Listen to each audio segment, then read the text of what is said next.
You'll own nothing and you'll be happy. June 3rd, 2020. The World Economic Forum publishes a video titled The Great Reset. And that very same day, the royal family publishes a video supporting this so-called major global initiative.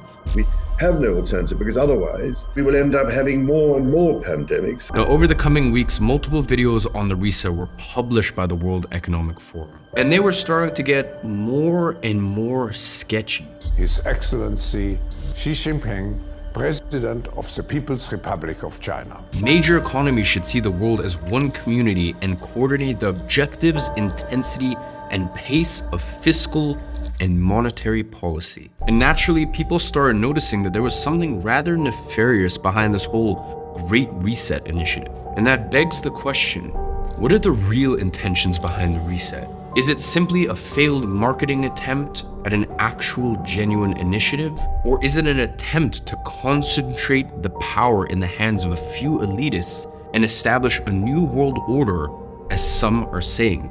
And if so, who is behind this? And why the heck do we even need a reset in the first place? So today, we are investigating the Great Reset. And more importantly, we're doing something that no one else dares to do. We are exposing how the world actually works behind the scenes.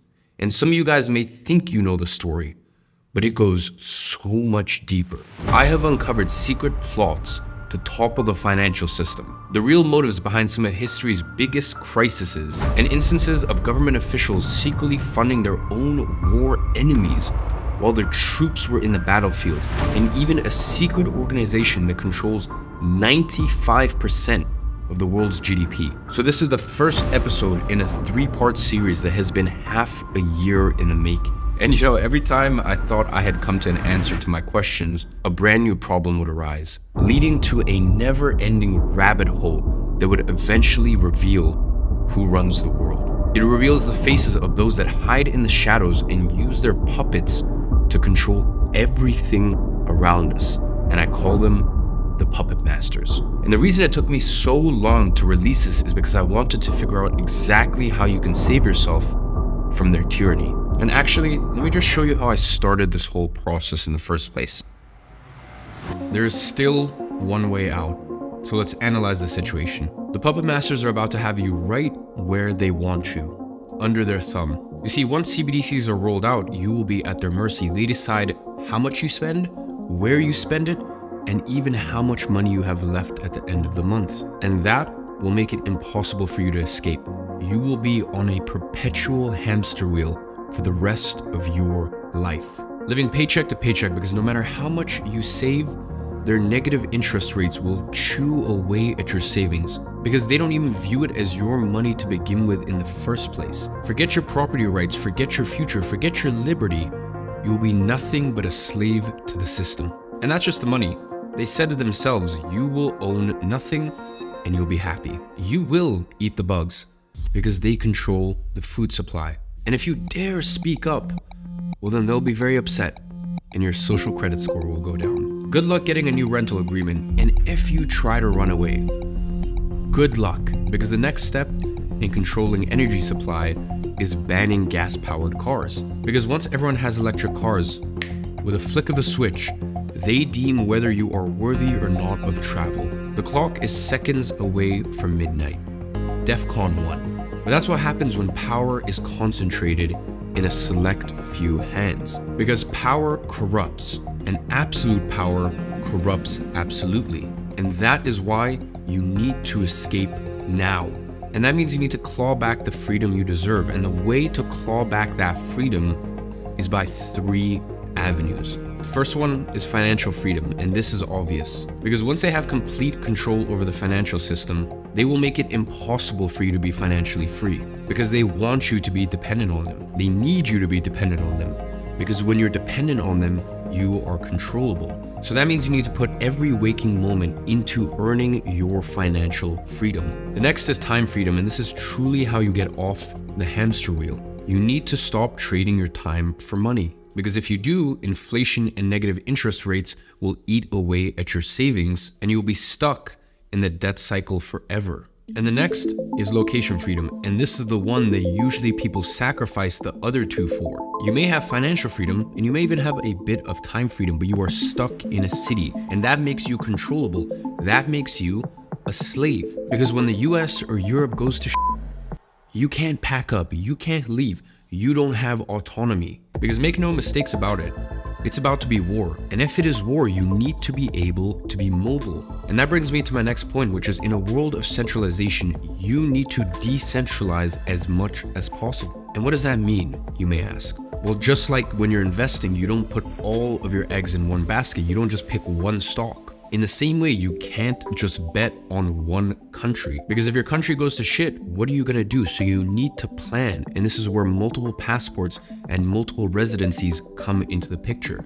And once you're financially free, this becomes a lot easier. In places like St. Kitts, you can earn citizenship through investment for as low as 150K. And you need to start tracing your lineage so that way you can see if you are eligible for any other citizenships. Look into things like digital nomad visas. Start looking in different countries, and this also applies for bank accounts. You need more bank accounts. You need them in more countries, because if one country starts to restrict withdrawals, well, then you're stuck. If one country starts tracking your carbon footprint and charges you for it, which by the way is already happening, I wrote about this a few weeks ago, but MasterCard has already implemented technology that is required to know your exact carbon footprint depending on your spending. And the next step, well, if you spend in non-climate friendly places, well, you'll be penalized. And what's worse is they're giving the technology to every major payment processor. And that's why you need more bank accounts. You need bank accounts in different countries.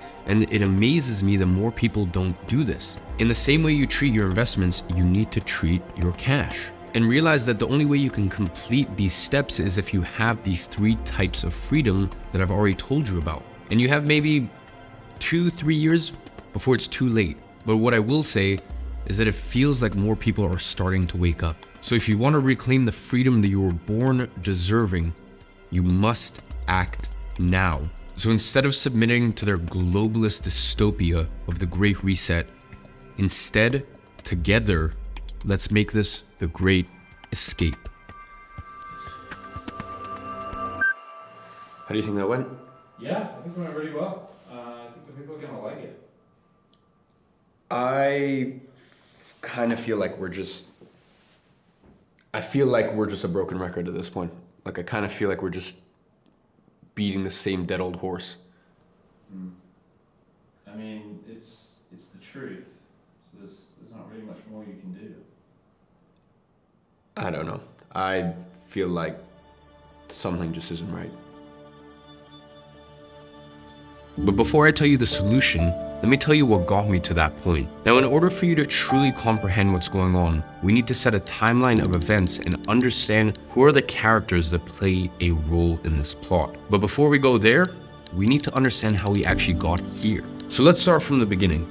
June 3rd, 2020. That was the date that the name The Great Reset was first introduced. And really the idea was the following. Quoting the words from the Great Reset page from the World Economic Forum's website, our world has changed. We have greater challenges than ever before, and because of that, our systems need a reset. The C-19 crisis brings us a unique window of opportunity to reshape our world. There is an urgent need for global stakeholders to cooperate in simultaneously managing the direct consequences of this crisis. Now, all of these claims are pretty debatable. The world has changed. Has it really?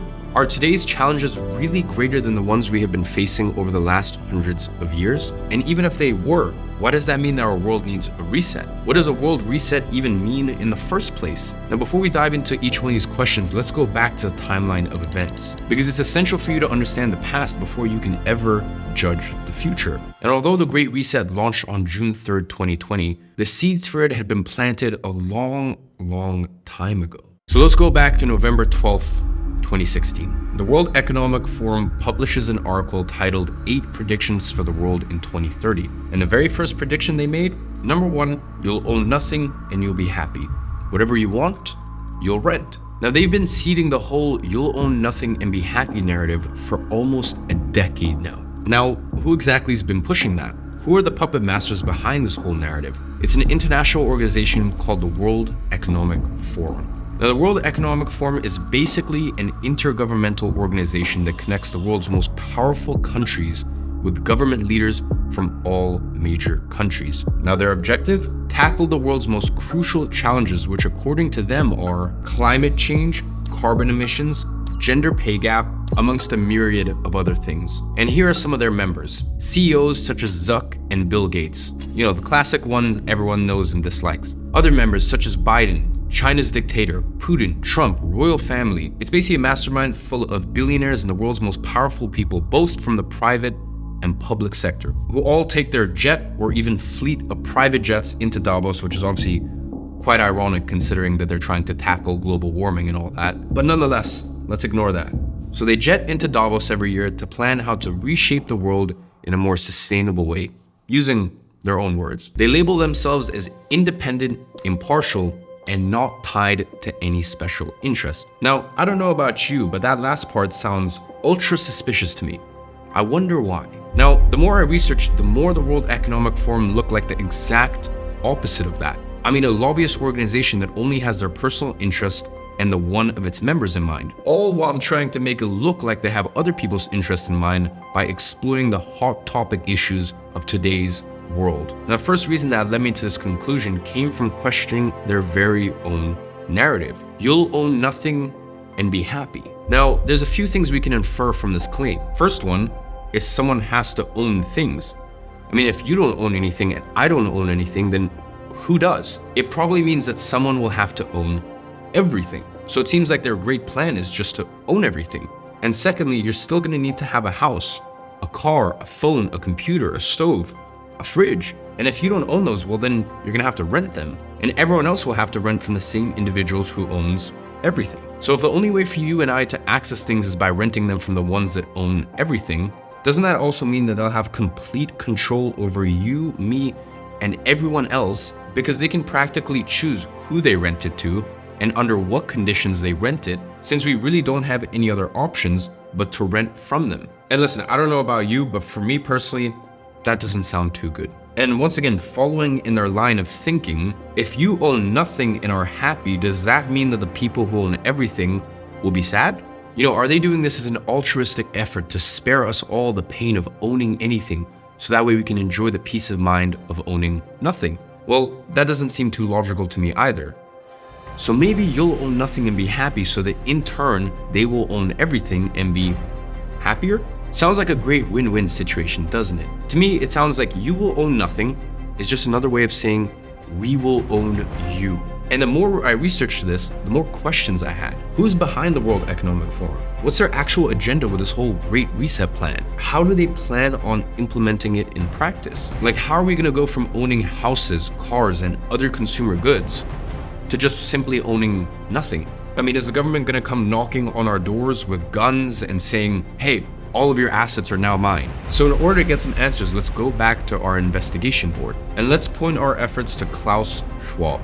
So we've got the first character that plays a role in this plot, the World Economic Forum. So next obvious question to ask is, who runs the World Economic Forum? Because let's think about this. If the World Economic Forum is an organization that proposes and helps governments execute an agenda to literally reshape the future of our world, and they do that by putting themselves in a position of being an internal organization for public-private cooperation, well, surely the person in charge of all that must have been democratically elected, right? I mean, it's just common sense. If you're the one dealing with the public, environmental, and trade policies of the entire world, you have to be elected by the people, or at the very least by an executive board that was democratically elected by elected officials from each country. So that way we know that you are acting on behalf of the interests from the people who elected you. I mean, that has to be the case, right? As it were, it's not. You see, the World Economic Forum is not like the United Nations, the IMF, or even the World Bank, which are the biggest institutions in the world,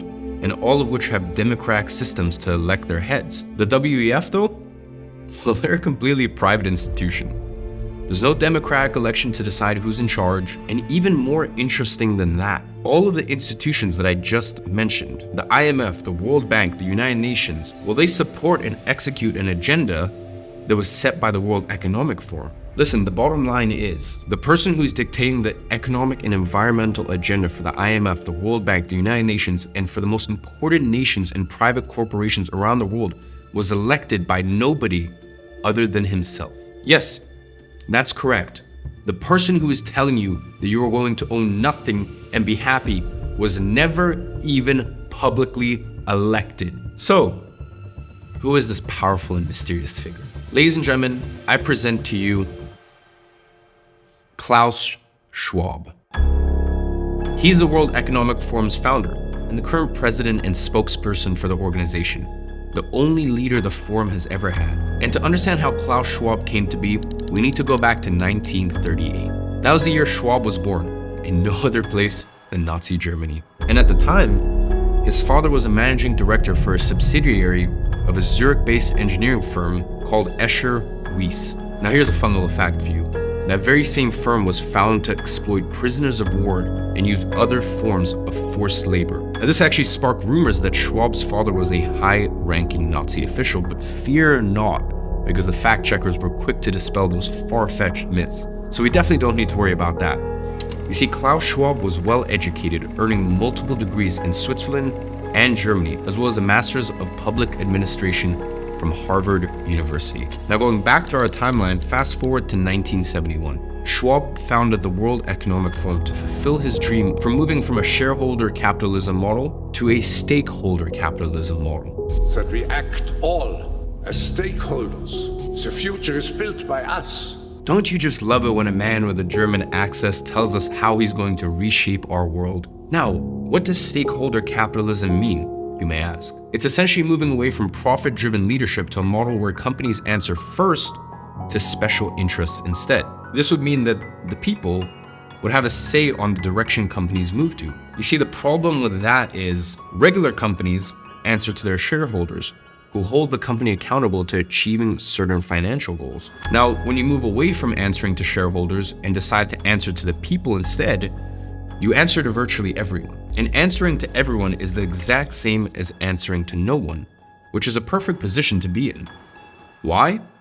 Because you get to claim you're acting on everyone's interests without having to answer to anybody in practice. You become the king, appointed by no one. So what Schwab is really saying when he's advocating for stakeholder capitalism is that he wants corporations to answer to special interests. The special interests of him and his friends at the WEF. He advocates for countries to stop using metrics like GDP and instead use metrics like climate action, sustainability, inclusivity, global cooperation, health, and well-being. The problem with that speech is that none of those are real metrics because they can't be measured objectively with numbers. And this is exactly what he wants, because then he can make himself unaccountable while pursuing a broader agenda. Now, at this point in my investigation, I thought I had a pretty clear idea of where things were going until I started to read Klaus Schwab's book, C19, The Great Reset. You see, what I found inside this book completely changed the direction of my entire investigation. And here's what I found. Throughout the entire book, Schwab kept repeating that this crisis was an opportunity. And I kept reading the word crisis over and over. And I quote, "One of the lessons of the past 5 centuries in Europe and America is this: acute crises contribute to boosting the power of the state. It's always been the case, and there's no reason why it should be different with the C19 pandemic." It was as if he was trying to make a point about how beneficial crises were to society. I mean, doesn't that sound completely backwards? And at first I tried to ignore it, but the same thing just kept popping up over and over. And I thought to myself, there has to be some untold reason behind Schwab's obsession with crises. So I decided to add that to my investigation board and jump down a completely different rabbit hole, because I started to investigate the biggest crises from modern times that preceded the creation of the World Economic Forum. The Panic of 1907, World War I, World War II, and more. And after literally months of research, I managed to piece everything together that at first glance looked completely unrelated. And that's when I noticed that there was a much bigger story to this whole Great Reset narrative that was simply not being told. And it involved players like the Federal Reserve, JP Morgan, and even the island nation of Bahamas. I started to notice that the reset was much bigger than petty politics or ideologies. It's not about left-wing versus right-wing, not even close. The root of the problem is much deeper than that. And in order for you to understand it, we need to take another trip back in time and work our way through the timeline up until 1971, the year the World Economic Forum was founded. 1914, World War I. Now we often ask ourselves how it would even be possible to commit the heinous acts that marked the 20th century. And I think after I tell you the real story behind the US's entrance into World War I, things will begin to clear up. You see, you believe what you've been told in history class. You might even think that the US entered World War I for the greater good. I mean, after all, it was the influx of US troops coming at the brink of time that played a major role in the Allies' victory. So surely the US was motivated by pure intentions, a desire to restore peace in the world and fight evil. Well, the more I researched, the more I questioned that hypothesis. And I'm sure there were good actors who did want that, but the truth is, they were hardly the ones pulling the strings. You see, prior to the war, there was no appetite amongst the American public to join the war. So why did they? The war was far away, it didn't threaten American security, and quite frankly, it was none of America's business. At least that's what the vast majority of Americans thought. And the large German population in the US were drawn towards neutrality. And the rest of the population could be characterized as disinterested in the war. And I guess that's only natural. I mean, who would want war? Worse still, what kind of man would seek war, seek the death of millions? And this question started to become more and more pertinent after I found out that the US's entrance into the Great War didn't exactly happen as we may have been taught. I mean, I'm sure you weren't told in history class, but the US's entrance into the war was actually orchestrated at the highest levels of government and beyond. And one man in particular was instrumental to this process.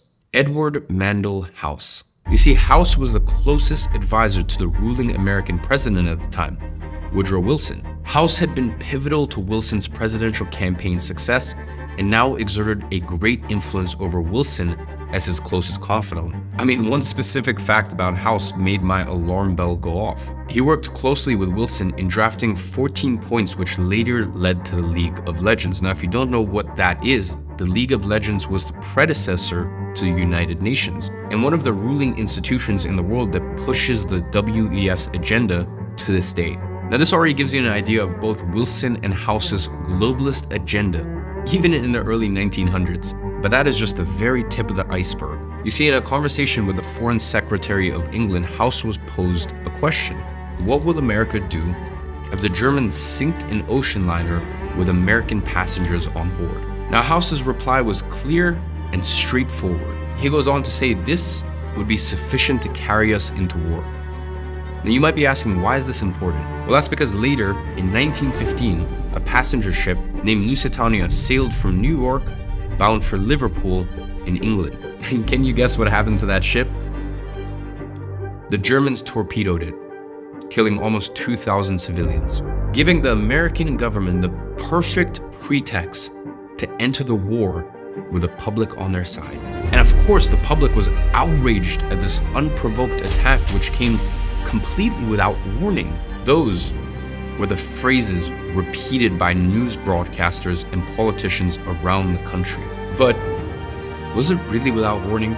I mean, with just a little bit of research, I was able to find out that this setup could not have been more obvious and more calculated. I mean, the Germans literally took out an ad in the New York Times warning people the risks of boarding the ship, explicitly writing that the ship would be liable to destruction. I mean, they were basically saying, look, if you send a ship into war-torn waters, we will have no choice but to attack it. So that begs the question, why would the American government do it anyways, knowing that they would be attacked and that 2,000 innocent lives would be at risk? To be completely honest, I wasn't too sure either. Was it malice? I mean, surely not. And at this point, unfortunately, it looked like I had encountered a dead end in my investigation. I simply didn't have anywhere else to go from here, but there were still unanswered questions that I had to find answers to. I mean, I knew that the American government orchestrated their way into war, but why?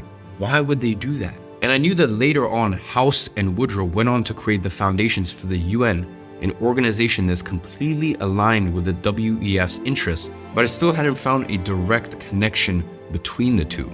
And why did Klaus have such a fixation on crisis in his book? I sat with those questions for weeks, with honestly embarrassingly little progress. But it was only after weeks of going nowhere with my research that I was able to find something that would help me piece things together. It turns out that the answers to my questions were buried in an old and obscure book written by General Smedley Butler, titled War is Racket.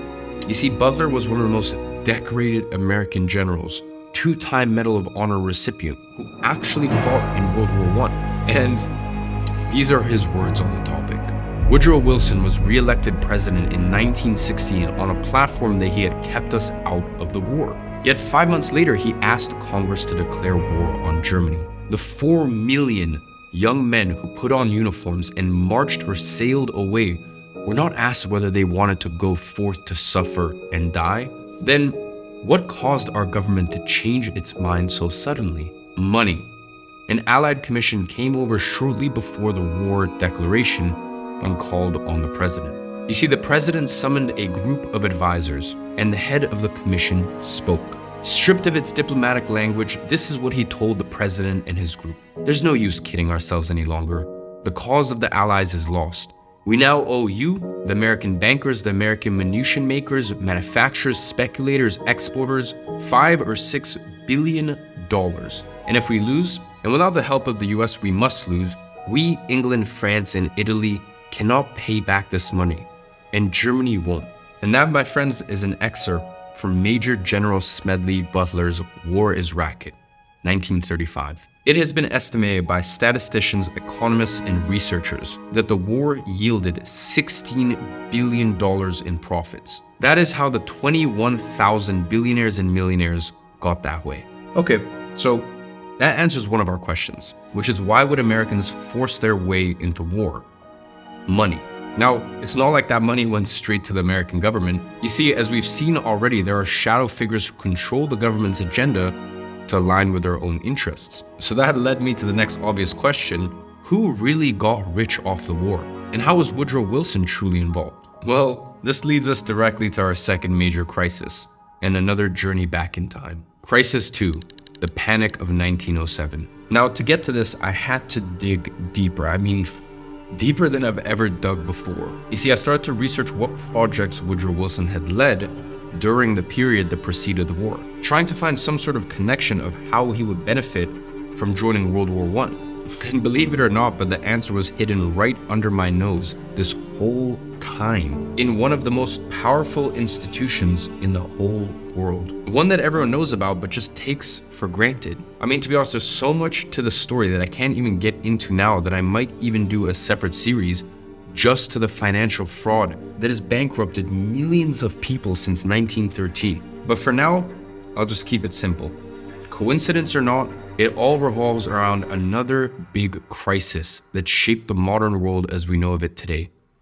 The Panic of 1907, the first financial crisis of the 20th century. And it was caused by the collapse of highly leveraged speculative investments propagated by easy money policies pursued by the US Treasury in the preceding years. And that ultimately led to a lot of bank runs in New York banks that were financing these risky investments. Now, if you don't know what a bank run is, it's essentially people desperately withdrawing their money from the banks, fearing that the bank would run out of money and they'd lose all of their funds they had deposited in there. The only problem is, the more people withdrawing money, the higher the risk of the bank running out of funds to cover the withdrawals. And in turn, that prompts even more people to withdraw money, leading to a self-destructive cycle that keeps draining the bank's reserves until they run out of money and default. I mean, it's like a snowball effect, and once it gets momentum, it is very hard to stop it. Now, why would that be a problem, you might ask? I mean, surely the bank has the cash everyone deposited in there to cover all of the withdrawals. No, my friend. You see, the bank doesn't just sit on the money you deposit. No, you see, it lends out almost all of it to make a profit on the interest rates. And that's how banks make money. So when a bank run happens, I mean, there's really only one way to stop it. Another institution stepping in and lending their own money to cover withdrawals. And that is exactly what happened in the Panic of 1907. And one man was able to save New York banking almost single-handedly. His name? JP Morgan. You see, JP Morgan bailed out the banks by putting his own money on the line. Now, why would he do that? Why would one of the most powerful men in the world put his own money on the line to save his competitors from defaulting? Well, there's two explanations. Number one is that, JP Morgan is very generous and deeply cared about his competitors to the point where he would risk his own bank to save others. How kind of him. Or option two is that he had an incentive for doing so. And my gut feeling tells me that option two is a little bit more likely. Now, why would he have an incentive for doing this? Well, here's how everything comes together, and you begin to see just how all the pieces fit together perfectly. You see, the whole panic of 1907 led to a huge loss of confidence in the US Treasury, which is the organization that was supposed to ensure that problems like that wouldn't happen. So naturally, when they failed to do this, it became the impetus for Congress to begin a complete overhaul of the system. The following year, Senator Nelson Aldrich was appointed as the chairman of the National Monetary Commission with the mission to form a commission to study the European financial system. What most people didn't know was that behind the scenes, Senator Aldrich had close ties to bankers. You see, he went on to spend almost 2 years in Europe writing recommendations and reports. And here's what happened. Upon his return, instead of handing out his reports straight to Congress, Aldrich decided to do something else. On the evening of November 22nd, 1910, Senator Aldrich left New Jersey on a train in complete secrecy alongside 6 other individuals who all dropped their names in favor of code names so no one would discover who they all were. And their destination? A private secluded island off the coast of Georgia. It was called Jekyll Island. And there, they stayed at a club, the Jekyll Island Club, which was co-owned by none other than JP Morgan, who arranged himself the entire facility just for this specific meeting. Now later, during my fact-checking research, I also found sources pointing out that the Rockefellers also co-owned this estate. And this meeting was so secretive, so concealed from government and public attention that nobody even knew was taking place. Now, who might be invited to attend such a secretive and important meeting? Now, more than a decade later, a list of the attendees of the secret meeting was actually leaked, and it was discovered that the attendees together represented about 1/4 of the world's wealth at the time. They were A.P. Andrews, who was the Assistant Secretary of the US Treasury Department, Paul Warburg, who was actually a naturalized German representing Kuhn, Leob, and Co., Frank A. Vanderlip, who was president of the National City Bank of New York, Henry P. Davison, who was the senior partner of JP Morgan Company, Charles D. Norton, who was the president of the Morgan-dominated First National Bank of New York, and Benjamin Strong, representing JP Morgan himself. It was basically a secret meeting of the top financiers and bankers of the US. And the excuse for such powerful representatives and wealth to meet together? To go on a duck hunting trip on Jekyll Island, of course. Only that duck that they were hunting was your money.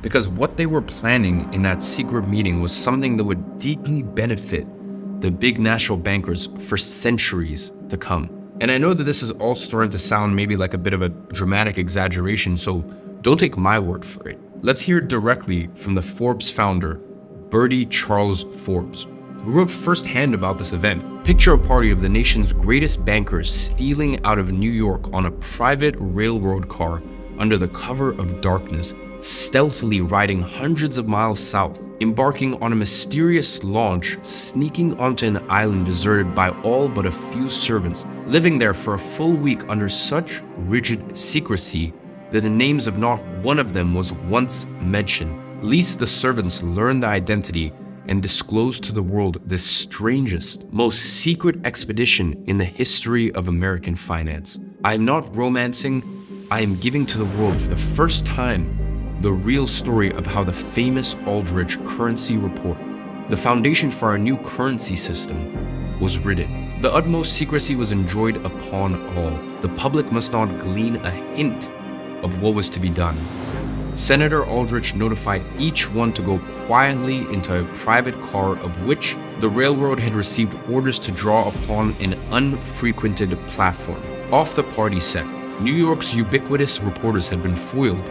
Nelson had confided to Henry, Frank, Paul, and Piet that he was to keep them locked up at Jekyll Island, out of the rest of the world, until they had completed their plan. So you might be asking, what plan were they working on? Well, it was the current US central bank, the Federal Reserve. And this was one of the biggest turning points for the puppet master's control over the money in history.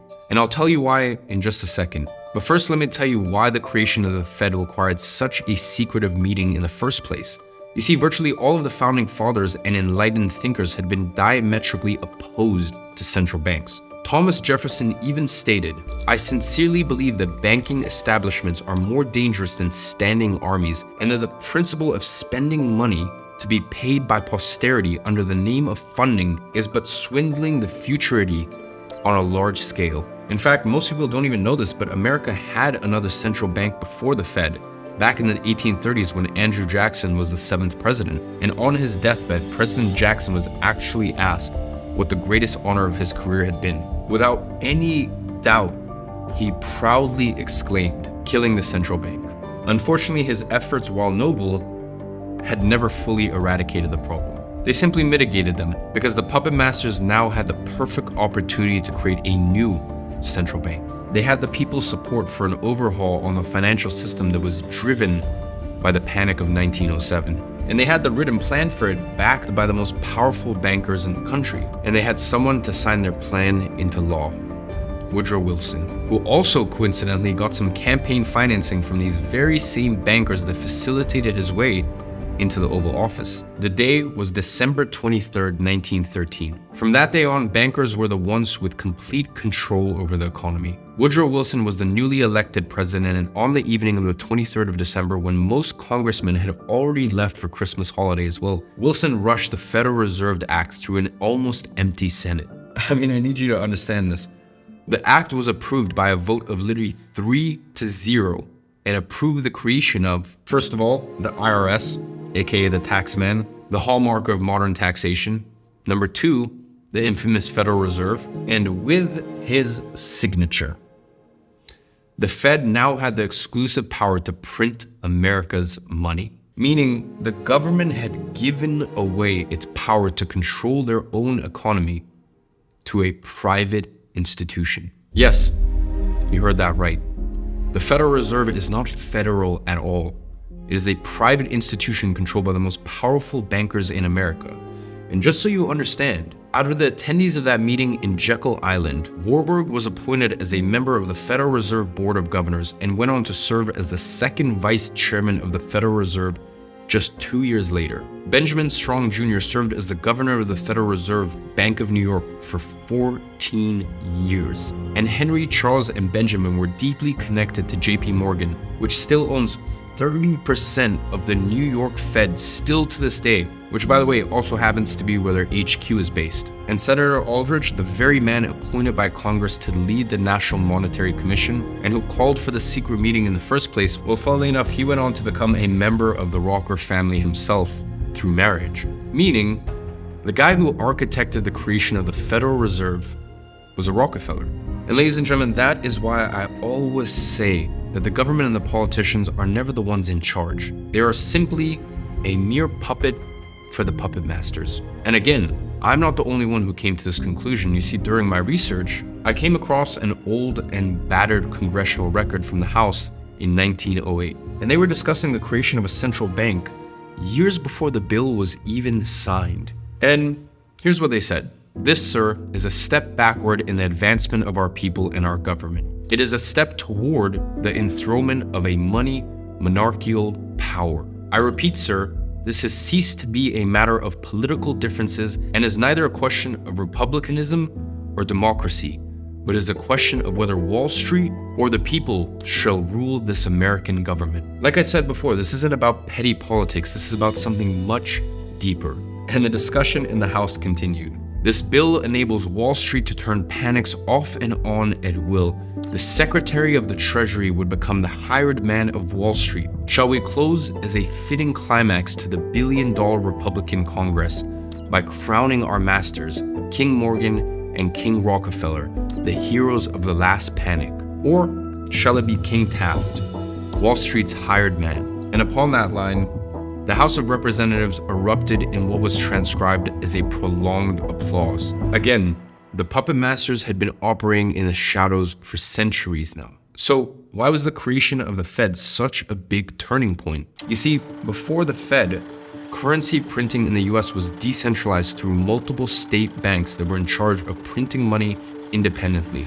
And after the creation of the Fed, the bankers behind it now had managed to centralize money printing under one institution, which means they were now in complete control over the country's money supply.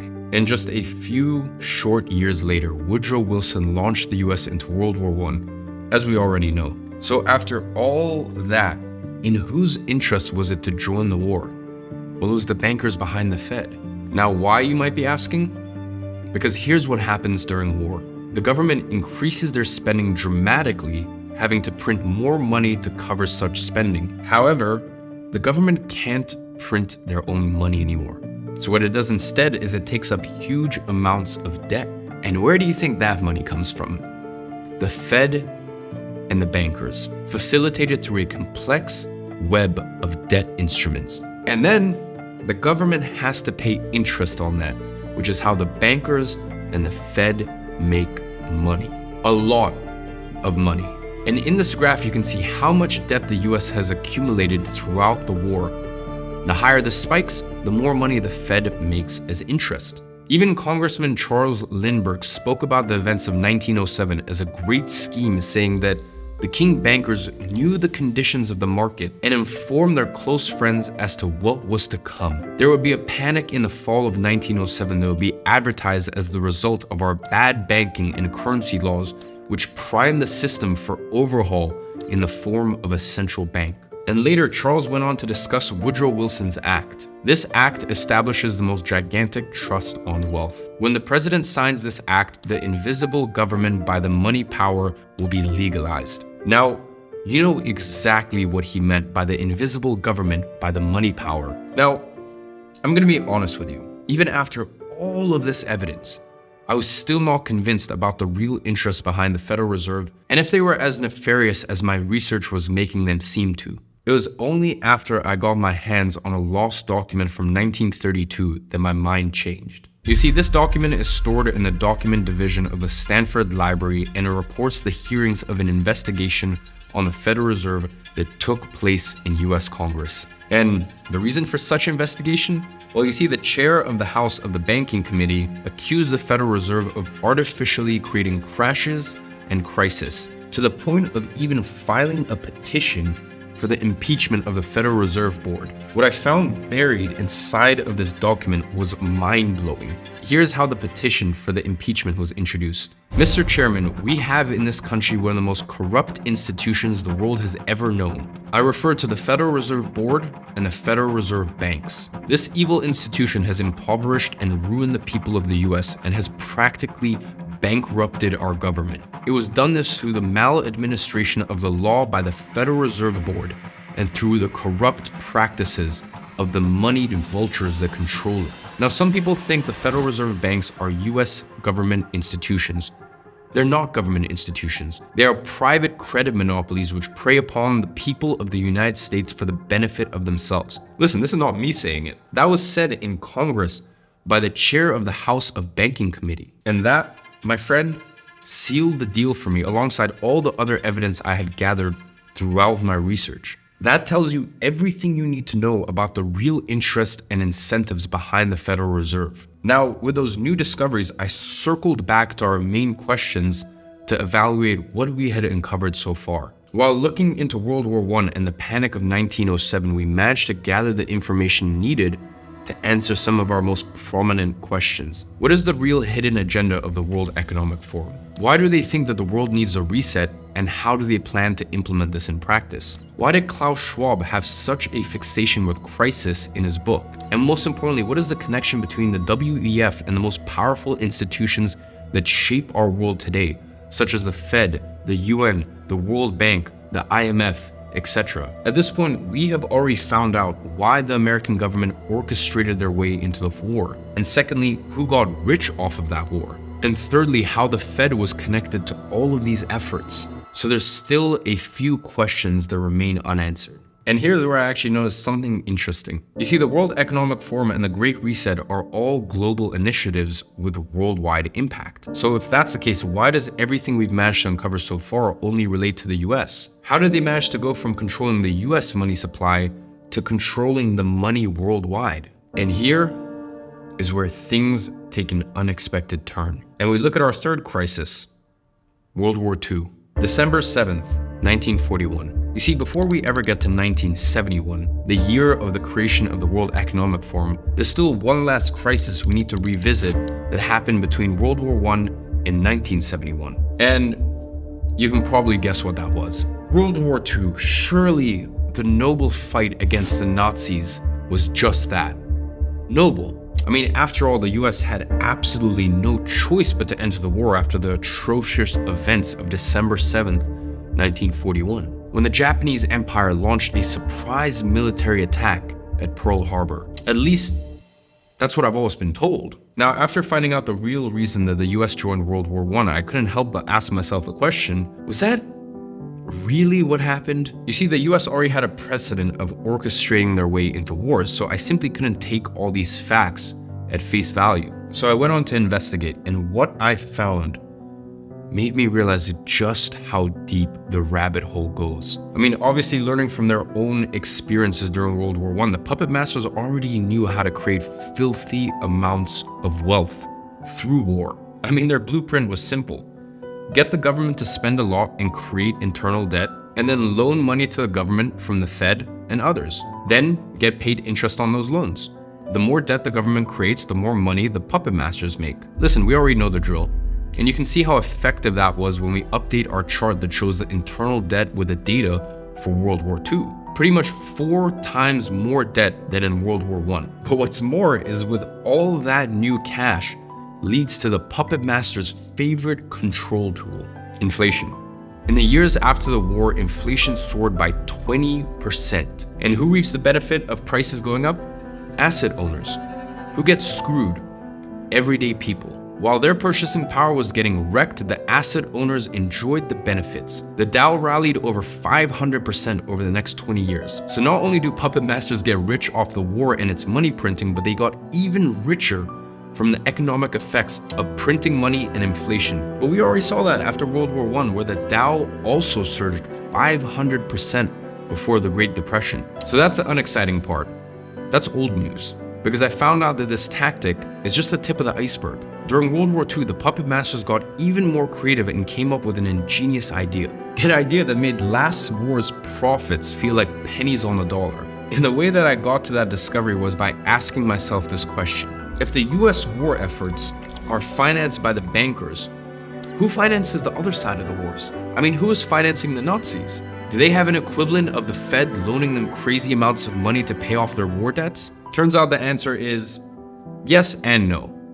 You see, here's the thing. Germany didn't have a huge central bank with access to ungodly amounts of money like the US does with the Fed. So Hitler had to find other ways of financing his efforts. And here's where a guy called Fritz Thyssen comes into the picture. Thyssen helped finance Hitler's plans for over a decade.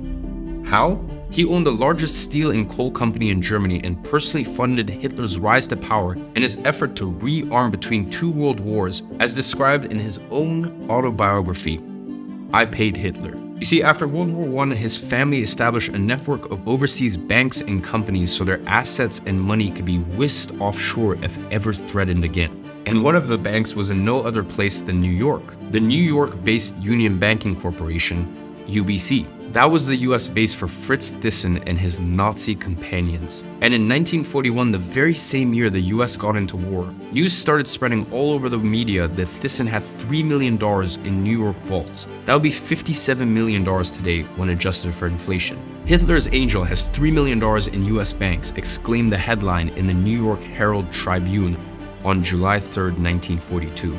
By then, the US had been at war with Germany for nearly 8 months already. But more importantly, this article uncovered a very unexpected connection to this bank.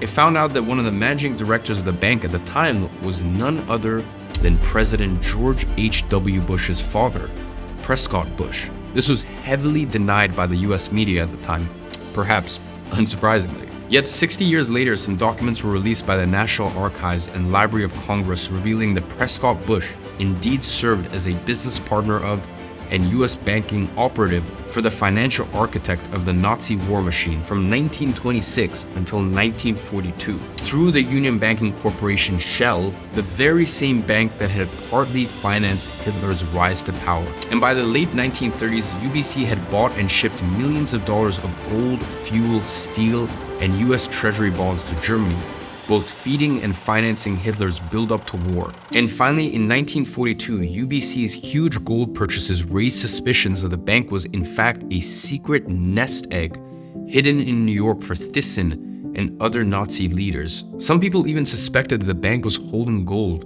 on behalf of Hitler himself.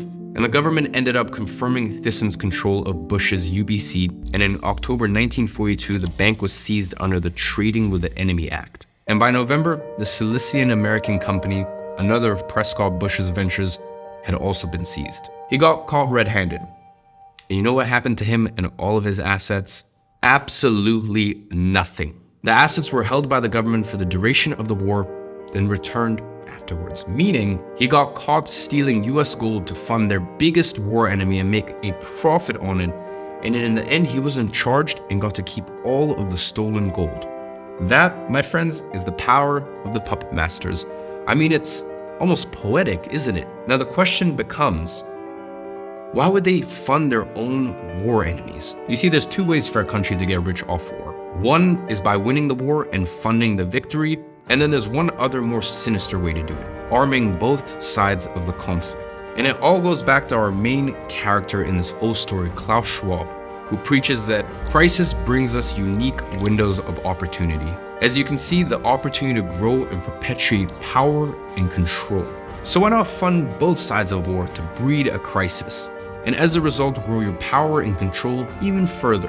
Now we're gonna circle all of this back to Klaus Schwab, but let's answer our unanswered questions first. Remember when I asked if there was an equivalent of the Fed to finance the Nazi Germans? And the answer was yes and no. No, because as I just mentioned, the Union Banking Corporation and Thyssen partly financed Hitler's rise to power. And yes, because other parts of Hitler's rise to power was financed by another institution, which was indeed a central bank. Just like the Fed, the difference is, this one is not a German central bank. It is not a transnational central bank. It is an institution that is above all of those, above the Fed, above all central banks. And just like me, when I started this investigation, you've probably never even heard of them before. But its influence is so great that the organization controls 95% of the world's wealth to this day. And the funniest thing is that I found out about it by chance. I was digging deeper into the US Nazi connection and I stumbled upon the following quote from the United Nations Monetary and Financial Conference that took place in 1944. There's an American president doing business with the Germans while our boys are fighting Germans. And at first sight, I thought he was talking about Prescott Bush. But then I remember that Prescott Bush was never president. His son and his grandson were. And as I dug deeper, I realized that he wasn't actually referring to a president of the United States, but rather a president of the secret institution which is above the central banks that I just mentioned. So I set out to discover who this president was and what type of business he was doing with the Nazis. Digging a little deeper, or a lot deeper as I should say, I found out that the vice president of the German central bank was also a director of this hidden in plain sight organization, meaning this organization and the German central bank had close ties. In fact, this organization was so intertwined with the Nazi economy that it helped keep Nazi Germany stay in business. It carried out foreign exchange deals for the German central bank. It accepted looted Nazi gold. And in one specific event, they even transferred 23.1 metric tons of gold from a Czechoslovak account to the German central bank account, all inside their biggest enemy's central bank, the Bank of England. And yes, that actually happened. All through the accounts of this hidden organization. It was so useful to the Nazis that they referred to this organization as the German central bank only foreign branch. All of that while having an American banker as the president of the organization. Their reach and connections were vital for Nazi Germany. So much so that all throughout the war, the German central bank continued paying interest on all the money loaned by this organization. And here's where things get interesting. This interest was used by the organization to pay dividends to its shareholders. And guess who was one of the biggest shareholders of this institution? The Bank of England. Meaning, the German central bank was actually funding the British war economy. It was the exact same thing the Fed was doing by funding both the US and the Nazis. They were funding both sides of the war. And the Fed, well, they didn't like that at all. They wanted to be the ones funding everything, because that would be a lot more profitable, wouldn't it? So they wanted to get rid of this organization, and they had a plan for doing so. Now, how did I find that out? Well, do you remember that quote from a few minutes ago? There's an American president doing business with Germans while our boys are fighting Germans. Well, it turns out that that was said at the United Nations Monetary and Financial Conference, more popularly known as the Bretton Woods Conference. And the purpose of it? Approved the liquidation of this very organization at the earliest possible moment. You see, the guy that said that there was an American president doing business with the Germans was Harry Dexter White. White was an official in the US Treasury Department. He was a top advisor to the Secretary of the Treasury, Henry Morgenthau, and was placed in charge of all Treasury Department's international matters. Now, an important fact to remember here, the US Treasury is the organization closely related to the Fed. Their interests kind of go hand in hand. Morgenthau and White were the most powerful enemies of the secret organization and lobbied hard at Bretton Woods in July 1944. Now, why, you may ask? Well, White had different visions for the international economy. He envisioned a greater role for the US dollar worldwide. His objective was very clear: make the US currency the global trade and finance vehicle. And the way that he proposed to do that was by having the US dollar backed by gold and other currencies pegged to the US dollar's value. This way, the puppet masters behind the Fed would finally achieve their ultimate goal: have complete control of not only the US money supply, but also the entire world's money supply, which would now be pegged to the dollar, the very same currency that they had complete control over. And so, they did. The outcome of the Bretton Woods Conference was very favorable for the puppet masters. It led to the creation of the International Monetary Fund, or the IMF, and the World Bank. The two institutions the puppet masters needed to assert their worldwide control. And that leads us directly back to our most important year in our timeline, 1971, where the puppet masters made their final move to assert control over the world's monetary system. The final move that was the missing piece for them to start implementing their ultimate multi-decade long plan, the Great Reset.